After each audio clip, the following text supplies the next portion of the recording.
I'm Christopher Joyce.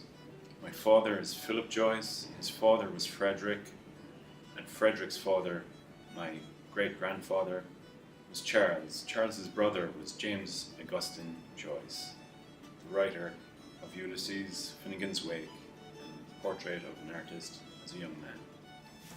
I guess as a young child I was probably too little to grasp just how important James Joyce was, and our house was full of various Joycean artifacts. And I remember in particular there was a statue up on the mantelpiece of James Joyce's head, and I remember as a child I was far more concerned with making this stone statue talk with my action figures and dinosaurs, and it took a few years for me to really realize how important James Joyce was. Every sentence, or certainly on every page, Joyce sends us out to what is essentially a history, a cultural history of Western civilization, of allusions to almost every major event in Western civilization and history.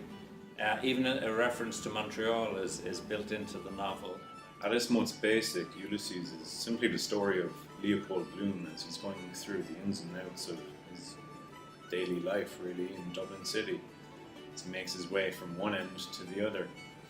There's not much exciting about that, but what's great about Joyce is that he makes such a normal day in a man's life so interesting for everyone else.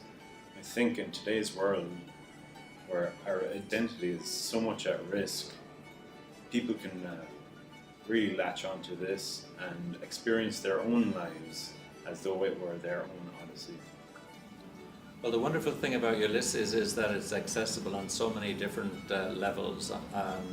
At a kind of high literary level, it's seen as one of the pinnacles of modernism, as Joyce, with people like Eliot and Pound, really tried to redefine literary culture after the disaster of the First World War, after the chaos of the 20th century, to come up with a literary format, literary subject matters that would reflect this fragmented world.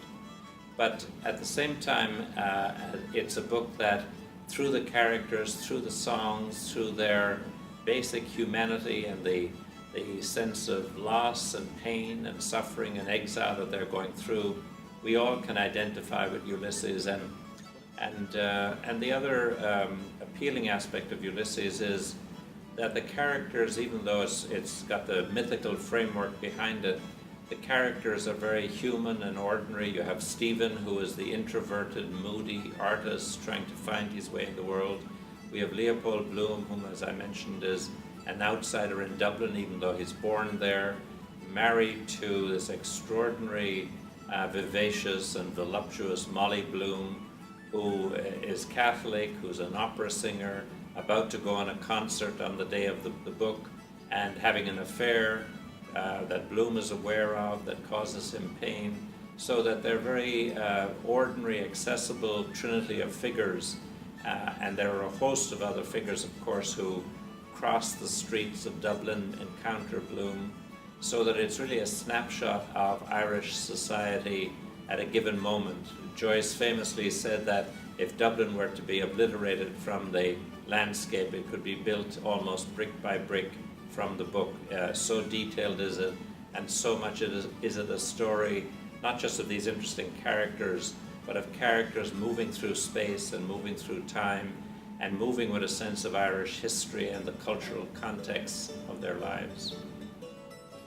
After I met with the committee of Bloomsday Montreal here, I couldn't believe the amount of work they had put in to organise the festival. We're going to have 2 breakfasts, pub quiz, readings, of course, on the day. I can definitely say that Bloomsday Festival here in Montreal will be on par with that as the one in Dublin.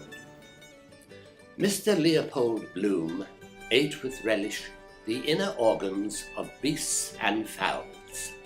He liked thick giblet soup, knotty gizzards, a stuffed roast heart, liver slices fried with cross crumbs, fried hen cod's rolls.